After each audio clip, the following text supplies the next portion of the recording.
महायुतीचे अधिकृत उमेदवार अतुल बेनकेजी यांच्या प्रचाराच्या सभेच्या निमित्तानं उपस्थित असणारे माजी खासदार शिवाजीराव पाटील, प्रदीप गारटकरजी, सुरज चव्हाणजी, सुनील चांदेरेजी, संजय काळेजी, पांडुरंगराव पवारजी, गणपतराव फुलोडेजी, पूजाताई गुट्टे, सूर्यकांत डोले, बाळासाहेब खिलारी, भाऊ देवाडे, समदभाई इनामदार, पापा खोत, पोपटराव राक्षे, सुनताताई गाडगे, उल्हास नवले, मारुती वायर, कारुराम शेळकन, फिरोज पठाण, भालचंद्र नलवडे, उज्ज्वला शेवाळे, सुप्रिया लेंडे, पुष्पाताई गोसावी, प्रकाश ताजने, मधुकर काटे, सुनील शाह, अविनाश मोर्डे, काशीनाथ औटी, मनीषा कारेकर, कलावती मोडवे, शंकरराव कुमकर, सुमय्या शेख, बबनराव तांबे, गोविंदराव साबळे, बाबा मियाद शेख, विकास दरेकर, निवृत्ती काळे, पांडुरंग गाडगे, विनायकराव तांबे, विशाल तांबे, बाळा सदाकर, वैष्णवी चतुर, जयलिंग औटी, अतुल भांबिरे, डॉक्टर छायाताई तांबे, आपल्या वतूरच्या सरपंच, माझे उपस्थित असणारे राष्ट्रवादी काँग्रेस, भाजप, शिवसेना, RPI आठवले आणि महायुतीच्या घटक पक्षांचे सर्व सन्माननीय आजी माजी पदाधिकारी, मोठ्या संख्येने इथं उपस्थित असणाऱ्या माझ्या मायमौली, माझ्या बहिणी, त्याचबरोबर उपस्थित असणारे माझे बांधव, आमचे तरुण सहकारी, पत्रकार मित्र आणि बंधू भगिनींनो, आज मी तुमच्याकडे सगळ्यांकडे उद्याच्या 20 तारखेला होणाऱ्या निवडणुकीच्या निमित्तानं जे मशीन पुढे तुम्ही जाणार आहात, एक मशीन तिथं पुढे जाणार आहात, तिथं पहिल्या क्रमांकालाच अतुल बेनकेंचं नाव, त्यांचा फोटो आणि त्यांचं चिन्ह आहे घड्याळ. त्या घड्याळाच्या चित्रावर आपला बहुमोल बटन दाबून तुम्ही अतुलला पुन्हा एकदा महाराष्ट्राच्या विधानसभेमध्ये आपल्या भागाचा सर्वांगीण विकास करण्याच्या करता पाठवावं, ही आज जोडून विनंती करण्याच्या करता मी आपल्या सभेत राहिलो. जुन्नर ही शिवछत्रपतींची जन्मभूमी, या भूमीला प्रथम मी वंदन करतो. महाराष्ट्राचं आराध्य दैवत छत्रपती शिवाजी महाराजांच्या समोर नतमस्तक होतो. त्यांच्या कार्याचं स्मरण करून त्यांना अभिवादन देखील करतो. तसंच आद्य क्रांतिकारक बिरसा मुंडाजी, आद्य क्रांतिकारक राजूजी भांगरेजी, त्यांच्याही कार्याचं स्मरण करून त्यांनाही अभिवादन करतो. तसंच आपल्या सगळ्यांचे लाडके आमदार म्हणून ज्यांनी काम केलं, अनेक वर्ष त्या जुन्नरच्या सर्वांगीण विकासाच्या करता ज्यांनी अतोनात मेहनत घेतली, परिश्रम घेतले, माणसं जोडण्याचं काम केलं, त्या वल्लभशेठ बेनके साहेबांना देखील मी अभिवादन करतो. त्यांच्याही कार्याचं आपल्या सर्वांच्या साक्षीनं स्मरण करतो. आज आपल्याकडं जुन्नर विधानसभा मतदारसंघातला जो आमदार तुम्ही त्या ठिकाणी दिला, तो धडाकेबाज आमदार आहे. सातत्याने धडपड करत राहणारा आमदार आहे.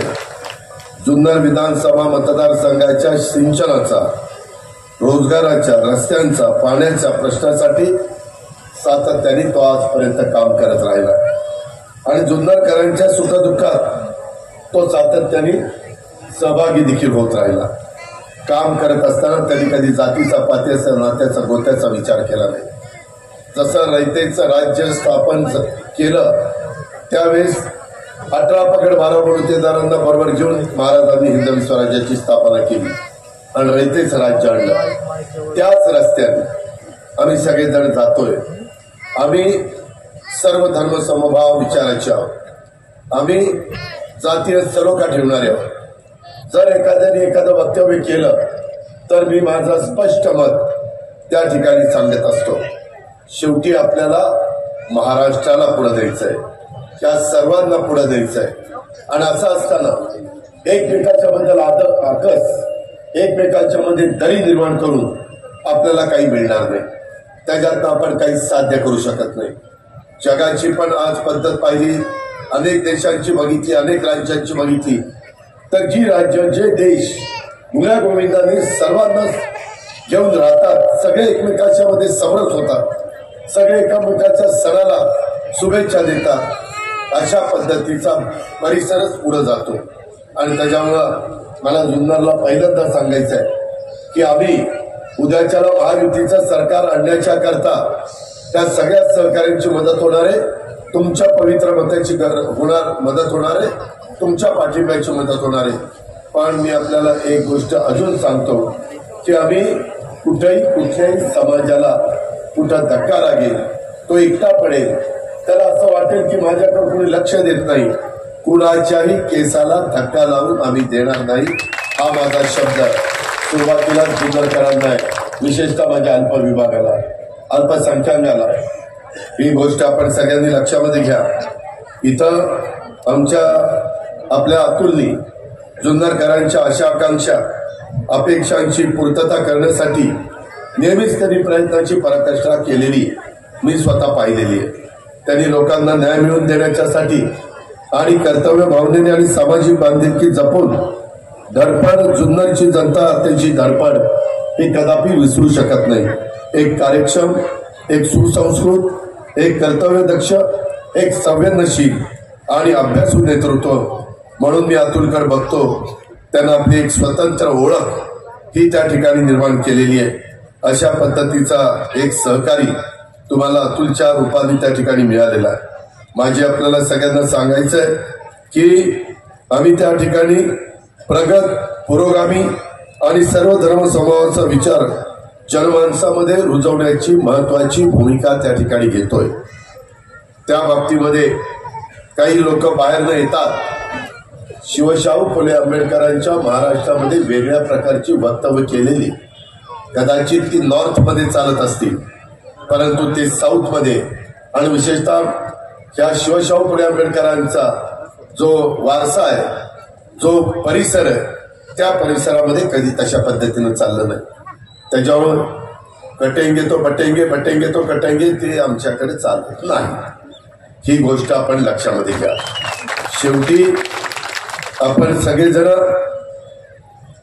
अतुलच्या नेतृत्वाखाली जुन्नर शहरासह संपूर्ण मतदारसंघाच्या विकासाची सुरू असलेली घोडदौड त्या ठिकाणी सुरू राहावी म्हणून जुन्नरकरांनी, मग तो आदिवासी भाग असेल, माझा जुन्नर शहराचा भाग असेल, माझा नारायणगावचा भाग असेल, माझा ओतूरचा भाग असेल, कुठलाही माझा जुन्नरचा भाग असला तर जुन्नर तालुक्यातल्या जनतेने त्याला पाठिंबा, सहकार्य, बळ यापुढे देखील त्याला निश्चितपणे मिळेल याबद्दल माझ्या मनामध्ये ते मात्र शंका नाही. मित्रांनो, मागं आम्ही निवडून गेल्यानंतर वेगवेगळ्या गोष्टी घडल्या. त्या खोलात मी जास्त जात नाही, कारण मला पुढे खेडची सभा आहे, नंतर नाशिकला जायचं, नंतर देवळालीला जायचंय. 10च्या आत प्रचार बंद होतो.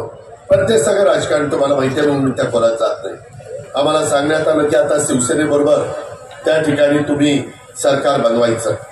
विचारधारा वेगवेगळी, काँग्रेस राष्ट्रवादीची विचारधारा वेगळी, शिवसेनेची विचारधारा वेगळी.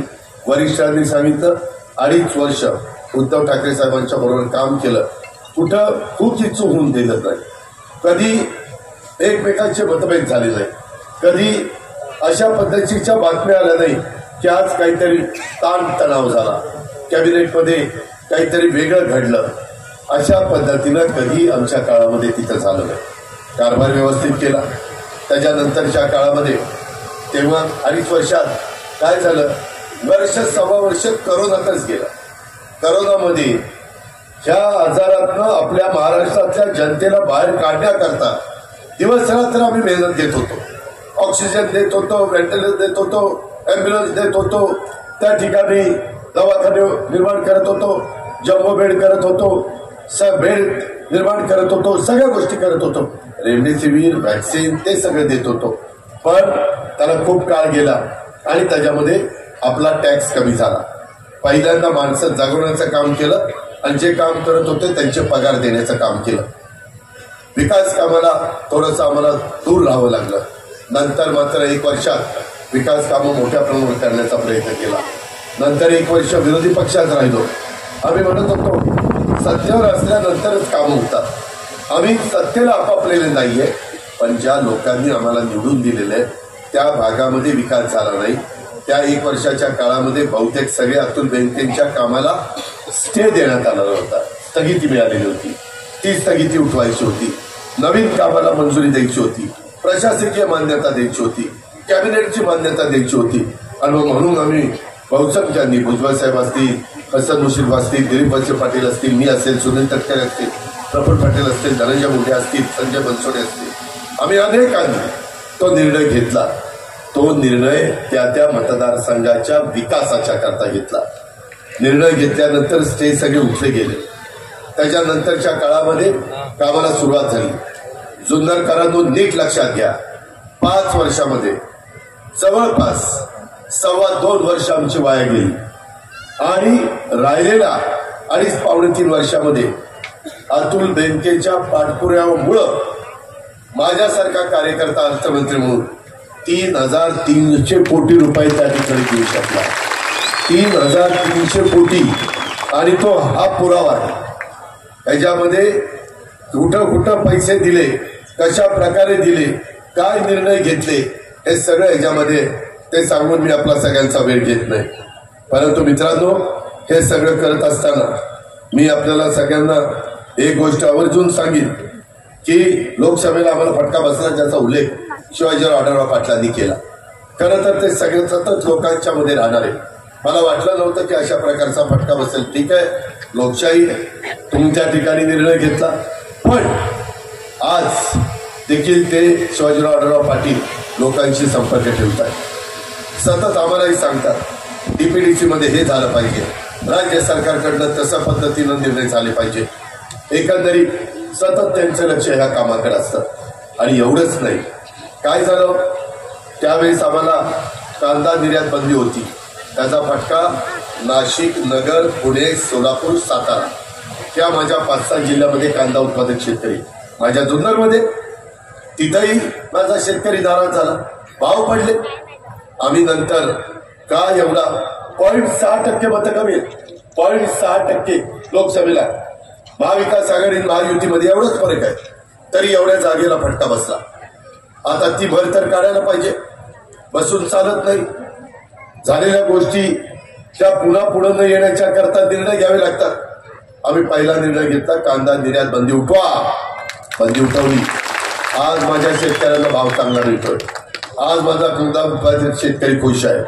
हे पहिलं काम अतुल बेनके, दिलीप वळसे पाटील, आमचे दिलीप मोहिते पाटील, आम्ही सगळ्यांनी महायुतीने म्हणून केलं. या आमदारांचे पाठपुरावे होते. एवढ्यावरच आम्ही थांबलो नाही. हिरडा कारखाना, स्वर्गीय वल्लभशेठ बेनकेपासून आमचा हिरडा कारखाना चालला. शेवटी आमच्या काळू शेळकंद्यांनी नाच सोडून दिला. ती म्हातारा झाला, ती येऊन हेल्पाटवाली, पण ती काही निघालं बाहेर. नंतर मला पुन्हा अतुलने सांगितलं, दादा काही करा, हे झालं पाहिजे, हिरडा कारखानाच झाला पाहिजे. ते सगळं मागवलं. 12 कोटी रुपये त्याच्यामध्ये घालावे लागले सरकारला. कॅबिनेट पुढे विषय न्यावा लागला. पण माझ्या आदिवासी भागातला प्रश्न होता, तुमचा आमदार मागे लागला होता, त्याला मी नाराज करू शकत नव्हतो. तो समाजाच्या भल्याकरता काम करत होता आणि त्याकरता कॅबिनेटमध्ये आणलंय. कॅबिनेटमध्ये काही म्हणाले, हे काय आणलंय? म्हणलं काय आणलं ते आणलं, ते करायचंय. त्या पद्धतीनं आपण ते मंजूर केलं. मंजुरीचं पत्र मी तुम्हाला त्या ठिकाणी देईन. यामध्ये आता आमचा काळू शेळकंदे देखील खुश झाला. आपल्याला आता त्याच्यात लक्ष घालून अतिशय चांगल्या प्रकारे जे काही तुमच्या सगळ्यांचं स्वप्न आहे त्या भागातल्या लोकांच्या करता ते आपण पूर्णत्वाला नेऊ. तेवढ्यावरच आम्ही थांबलो नाही. आज उमेदवार वेगवेगळे उभे राहतात, तो त्यांचा अधिकार आहे. आज अतुल अतिशय उत्तम पद्धतीनं काम करणार आहे. माझी तुम्हाला विनंती, इथे एवढ्या माझ्या मायमौली बसल्या, त्यांच्याकरता अर्थसंकल्प सादर करत असताना आम्ही काही योजना आणायचं ठरवलं. मी एकनाथराव देवेंद्रजी, आमचं बजेट होतं 6.5 लाख कोटीचं. अधिकाऱ्यांना विचारलं पगाराला, पेन्शनला आणि घेतलेल्या कर्जाचं व्याज द्यायला किती कोटी लागतात. त्यावेळेला 3 लाख ते 3.25 लाख कोटी रुपये त्याला जातील. झाले, निम्मे पैसे गेले. मी त्यांना म्हणलं की मला काही करायचंय, पण माझ्या शेतकरी बांधवांच्या करता, आमच्या तरुण तरुणींच्या करता, मुख्यमंत्र्यांची, दोन्ही उपमुख्यमंत्र्यांची इच्छा आहे की आणि माझ्या मायमौलींच्या करता काही निर्णय घ्यायचे. साधारण 75,000 कोटी रुपयाचे आम्हाला लाभ त्याच्यातून द्यायचा आहे. आणि मग राहिलेल्या पैशामध्ये आपण त्या ठिकाणी बचत करू आणि त्याच्यातून राज्याची अर्थव्यवस्थेला कुठेही अडचण येणार नाही. राज्य सक्षम आर्थिक बाबतीमध्ये राहील.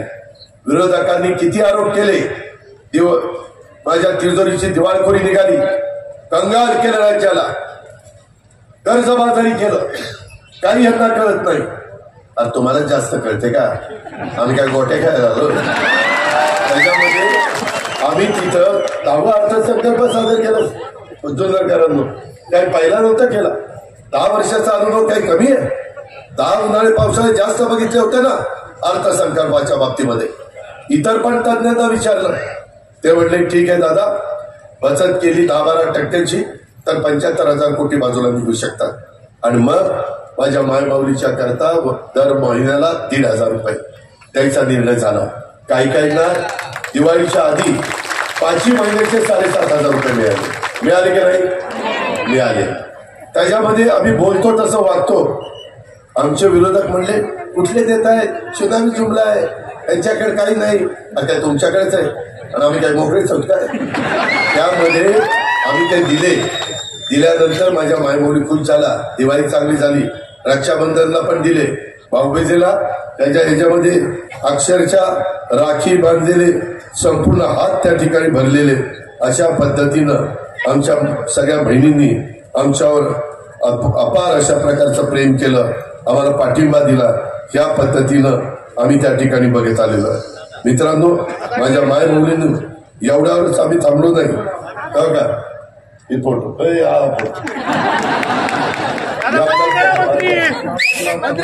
एवढं आम्ही जन्माला आल्यापासून आजपर्यंत एवढ्या कुठल्या बहिणींनी आम्हाला राख्या बांधल्या. आमचा उच्चांक झाला, आम्ही खुश झालो, कारण आमच्या बहिणींच्या चेहऱ्यावर हसू दिसत होतं, समाधान दिसत होता, आनंद दिसत होता.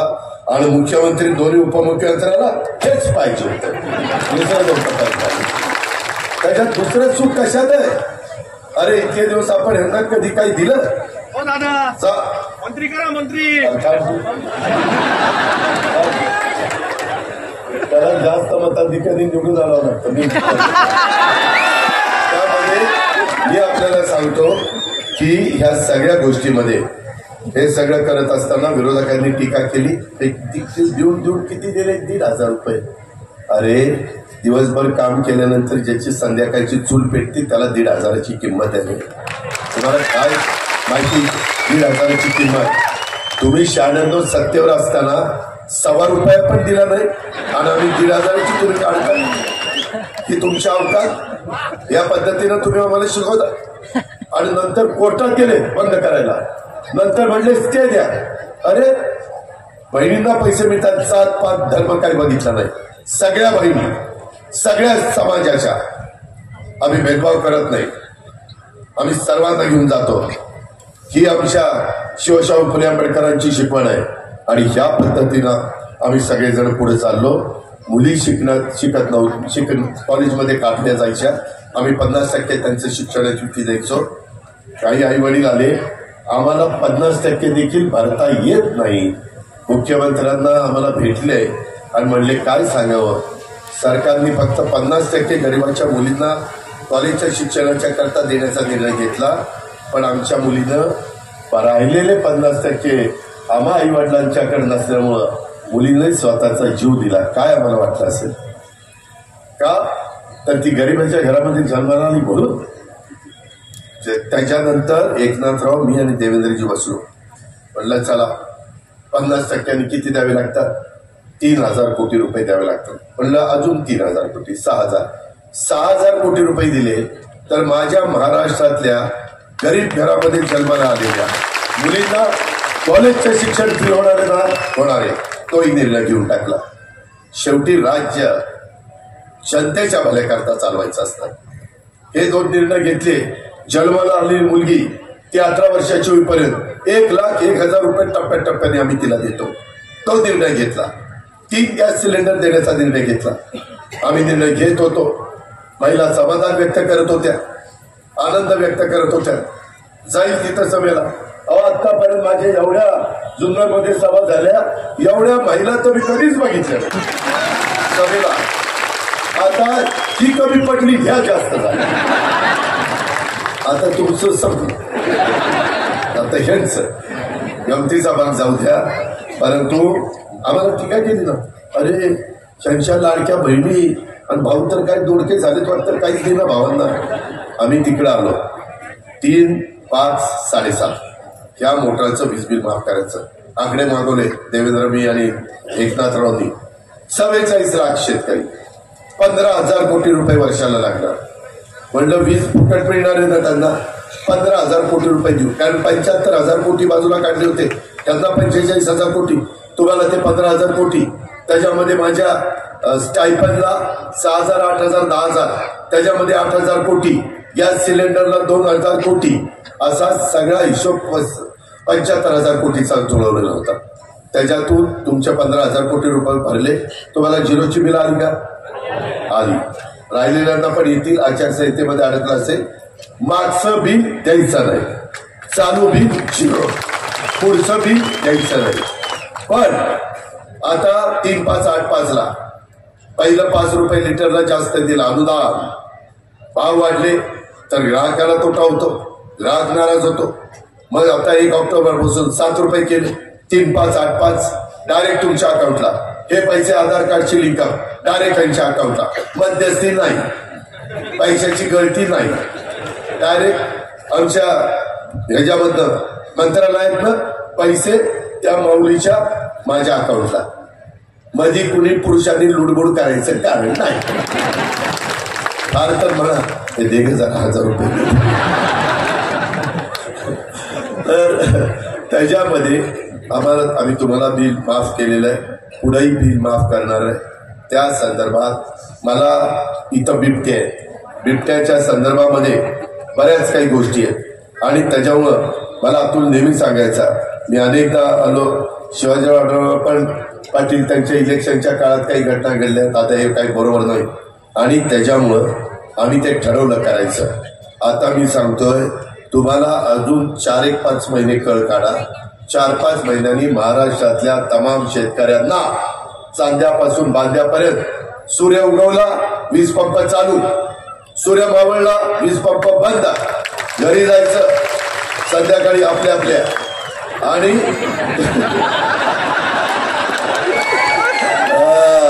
काही जण दुसरीकडे जातात,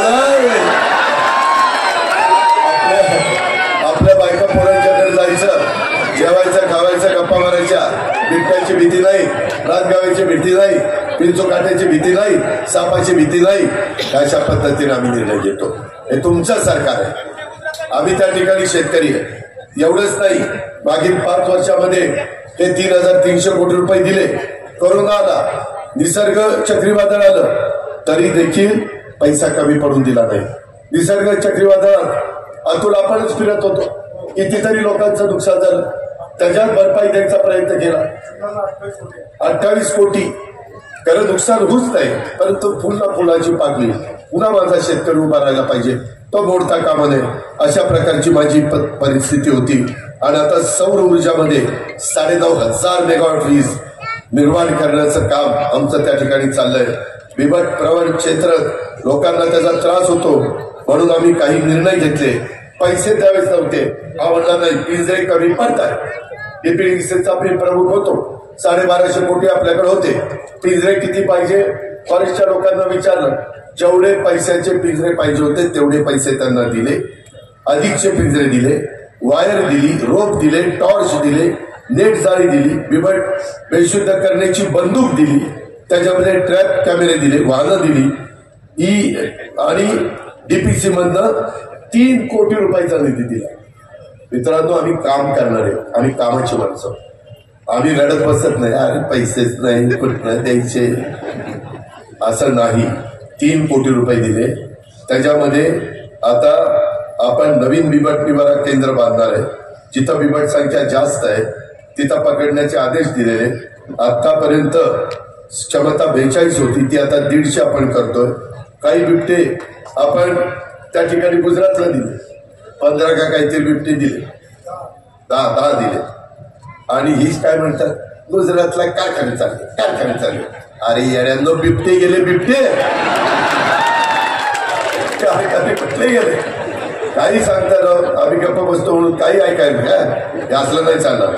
त्याच्यामध्ये गेल्या 5 वर्षामध्ये सिंचनासाठी अनेक जलसंधारणाचे बंधारे अतुल आणि त्या सगळ्या आमच्या महायुती त्याच्यात भाजपवर पण आले शिवसेना आले नाही तर ते म्हणते हे जर राष्ट्रवादीच चालले तुमचं तसं नाही बाबा तुम्ही पण आरपीआय आठवले साहेबांनी सगळे आले बाबा. त्याच्यामध्ये शिलेवाडीची बंद पाईपलाईन 100 कोटी त्याला दिले. त्याचं काम कोळवाडी आळेपर्यंत झालंय. वडज उपसा सिंचनला 35 कोटी 50 लाख रुपयाची प्रमा दिली.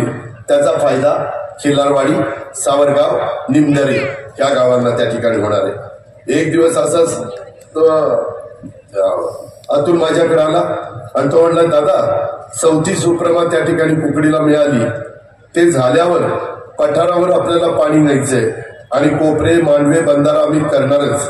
माणिकडोह धरण परिसरात पाटबंधारे करणारच आणि पठारावर पाणी नेण्याच्यासाठी आम्हाला डीपीआर करायचा. मी अधिकाऱ्यांना फोन केला. अधिकारी म्हणले दादा बजेट झालेलं आहे डीपीआरला काय आपल्याकडे पैसे नाही. मी म्हणलं किती पैसे लागतील. ते म्हणाले ₹1 कोटी लागतील डीपीआरला. ₹1 कोटी. शेवटी आमदाराच्या आग्रह खातर डीपीडीसीतनं ₹1 कोटी डीपीआर बनवायला दिले. दिले का नाही. त्याच्यामध्ये कोपरे मांडवे इथे बंधारा बांधण्यासाठी सर्वेक्षणाला देखील आपण त्या ठिकाणी मान्यता दिली. एवढ्यावरच आम्ही नाही थांबलो. ओतूर परिसरात डुंबरवाडीच्या घराण जागेत शासनाचा फूड प्रोसेसिंग पार्क साठी प्रथम आपण मान्यता दिलेली आहे. आणि हे प्रकल्प उभे राहिल्यानंतर मला खात्री आहे की अनेक स्थानिक उद्योजक तयार होतील. फळे भाजी त्याच्यावर प्रक्रिया प्रकल्प उभे राहिल्यानंतर अनेक माझे स्थानिक उद्योजक तयार झाल्यावर त्याच्यामध्ये स्थानिक महिला बचत गट आणि सुशिक्षित तरुण यांना जवळपास 8 ते 10 हजार जणांना रोजगार मिळणार आहे. हे काम आम्हाला करायचंय. हे काम महायुतीला करायचंय. हे काम महायुतीच्या आमदाराला करायचंय. आणि याच्यातून हे सगळं करत असताना शिवनेरी विकास तर केलाच. त्याच्यामध्ये मला आठवतंय वल्लभशेठ बेनके माझ्या मागे लागले होते. 85 कोटी त्यावेळेस दिलेले होते. परंतु आता जुन्नरचा पर्यटन आराखडा तयार करण्याचं काम घेतलंय. खासगी गुंतवणूकदार आणि पीपीपी काही शासनाची मदत असं करून काही 1000 कोटीचा आमचा तो कार्यक्रम आहे. त्याच्यामध्ये काही वर्षामध्ये तो करण्याचा आमचा सगळ्यांचा प्रयत्न आहे. मित्रांनो ह्या सगळ्या गोष्टी केल्या. मला माझ्या अल्पसंख्याकांना सांगायचंय मी कुठंही तुम्हाला वाऱ्यावर सोडलेलं नाहीये. त्याच्यामध्ये मौलाना आझाद महामंडळाचं हमीची मर्यादा 30 कोटी होती ती 500 कोटी केली. महामंडळाचं भागभांडवल कमी होतं 1000 कोटी केलं. शैक्षणिक माझ्या अल्पसंख्याक मुला मुलींना कर्जाची मर्यादा 5 लाख होती 20 लाख केली. अल्पसंख्याक विद्यार्थ्यांच्या करता उच्च शिक्षणाची सुधारित शिष्यवृत्ती राबवून शिष्यवृत्ती 50,000 पर्यंत वाढवण्यात आली. आणि आम्ही सगळ्यांनाच गरीब मुला मुलींना वेगवेगळ्यांना परदेशामध्ये पाठवतो. शिक्षणाच्या करता शिष्यवृत्ती देतो. अल्पसंख्याक मुलांना मुलींना परदेशात पाठवण्याची संधी नव्हती.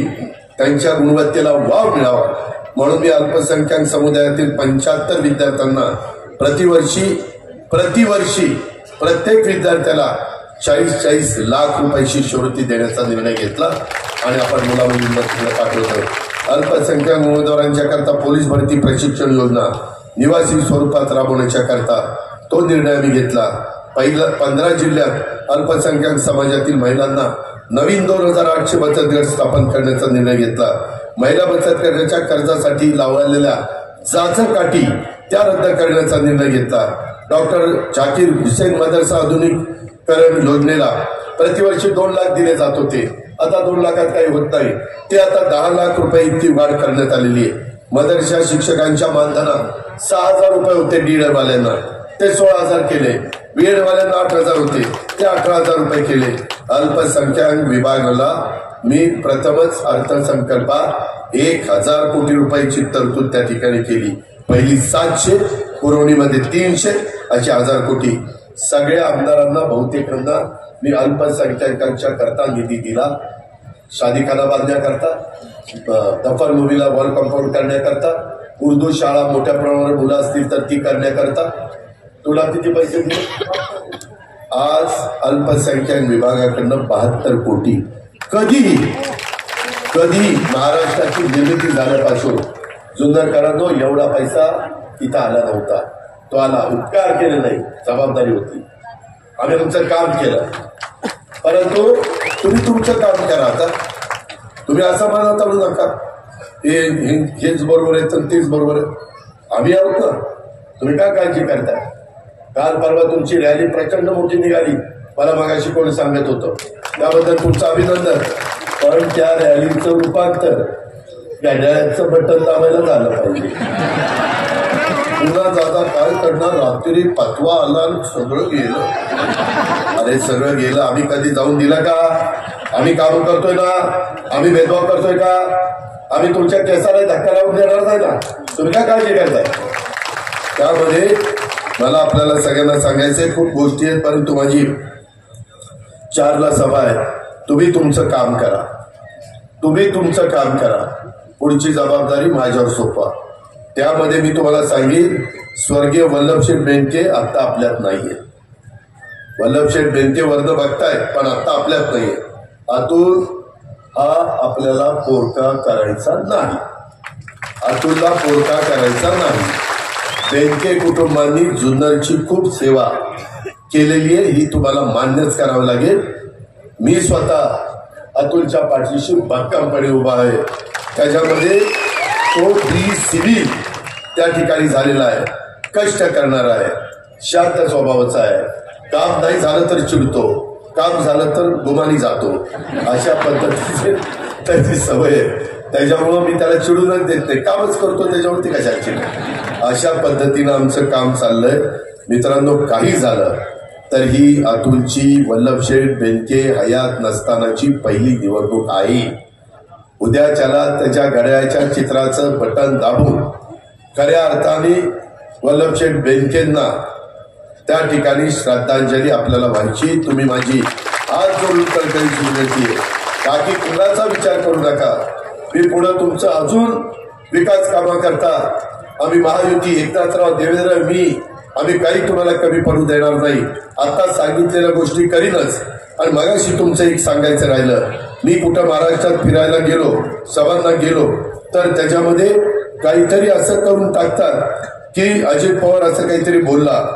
मधी मी काही भागात गेलो, तिथं मी नाशिकमध्ये, नगरमध्ये गेल्यावर सांगतो, पावसाचं पडणारं पाणी पश्चिमेकडे जाऊन ते समुद्राला जातं, ते वळवायचंय. 85,000 कोटीच्या प्रकल्पाला आम्ही मान्यता दिली आणि त्या प्रकल्पाचं पाणी आपल्याला आपल्या भागामध्ये त्या ठिकाणी आणायचंय, आपल्या म्हणजे नाशिक आणि नगर जिल्ह्यामध्ये. ते मी सांगण्याचा प्रयत्न करत होतो. त्याच्यामध्ये काही पण त्या क्लिपमध्ये काहीतरी काढलं. मी कधी दुसऱ्याचा तोंडातला घास काढणार नाही. त्याच्यामध्ये मी आपल्याला सांगतो, लिंबे धरणाचं ओव्हरफ्लोचं पाणी माणिकगाव मध्ये ओव्हरफ्लोचं त्या ठिकाणी सोडायचंय. वरच्या पातळीवरच ते झालं पाहिजे. लिंब्याचं पाणी कमी होता कामा नये, याबद्दलची खबरदारी आपल्याला त्या ठिकाणी घ्यायची. नाहीतर धरण उशाशी आणि माझे शेतकरी त्या ठिकाणी उपाशी, हे काही आम्हाला चालणार नाही. त्याच्यामुळं आमचं भागून जे असेल ते खालच्या दिल्या, त्याच्याबद्दल दुमत असल्याचं कारण नाही. पण मी दुसरी एक गोष्ट जाता जाता सांगतो, आम्ही सरकारमध्ये जाण्याच्या मध्ये जी काही वेगवेगळी कारणं होती, त्याच्यात माझ्या आंबेगाव तालुका आणि माझा जुन्नर तालुक्याचा पाण्याचा महत्वाचा प्रश्न होता, जो मगाशी लाव रे व्हिडिओ, त्याच्यात तुम्ही ते ऐकलं, त्या पद्धतीनं तिथं ते झालेलं होतं. मित्रांनो, त्याच्यामध्ये आपल्याला आता पाणी खूप महत्वाचं आहे आणि तशा पद्धतीनं आपण ह्या सगळ्या गोष्टी करतो. पाण्याच्या संदर्भामध्ये काही झालं तर माझा जुन्नर तालुका आणि आंबेगाव तालुका अडचणीमध्ये येऊ नये, याकरता दिलीप वळसे पाटील आणि अतुल बेनकेंनी त्या ठिकाणी भूमिका घेतली. हे पण आपल्याला विसरता येणार नाही. भाव, तुमच्या इथं मी आता विचारलं, उसाला एक मिनिट जावा, आणखी कुठं काही राहिलं असेल तर तिकडे जावा. मी खोटं नाही सांगत, मी तुमचा आदर करतो, परंतु ते केलेलं आहे. सांगायचं राहिलंय, वयश्री योजना आणली, परंतु त्याच्यात भरीव अजून नाहीये. मला तुम्ही संधी द्या. वयस्करांची संख्या महाराष्ट्रामध्ये मोठी होत चाललेली आहे, आयुमान वाढत चाललेलं आहे, एकंदरीत परिस्थिती बदलत चाललेली आहे. त्यांना देखील त्या बाबतीमध्ये कुठे कमी पडणार नाही। तरुण तरुणींना कोर्स करायला स्टायपंड म्हणून त्याच्यात प्रशिक्षणार्थींना आपण त्या ठिकाणी वेतन देतोय 6,000, 8,000, 10,000 अशा पद्धतीने समाजातल्या सर्व घटकाला आपण त्या ठिकाणी समाधान करतोय। मित्रांनो, बंधू भगिनींनो, आपल्याला जो साखर कारखाना आहे जो निवृत्ती शेतकऱ्यांनी चालवला तो उभा केला, सोपान शेतकऱ्यांनी चालवला, त्याच्यानंतर आता जे चालवत आहेत 10 वर्षात तुम्हाला इतरांच्या पेक्षा 1,600 रुपये भाव कमी होता, 1,600। आणि त्यामध्ये माझ्या माळेगावचा सोमेश्वरचा भाव 3600, 36 आणि 3571 आहे। तुमचा भाव 3200 रुपये। बोळ तर आपल्याला याचाही विचार करा। ज्यांना एवढा सुंदर आर्थिक सुबत्ता आणणारा कारखाना चालवायला दिलाय ते कारखाना चालू शकत नाही, ते जुन्नरकरांचं काय नेतृत्व करणार आहे त्या गोष्टीचा पण विचार करा। आणि आमच्या अतुलच्या घड्याळाच्या चित्राच्या शेजारचं बटन दाबून प्रचंड संख्येने याला विजय करा एवढंच आपल्याला विनंती करतो। तुम्ही तुमचं काम करा, पुढचं काम तुमच्या मनात मी करेन एवढाच शब्द देतो। धन्यवाद।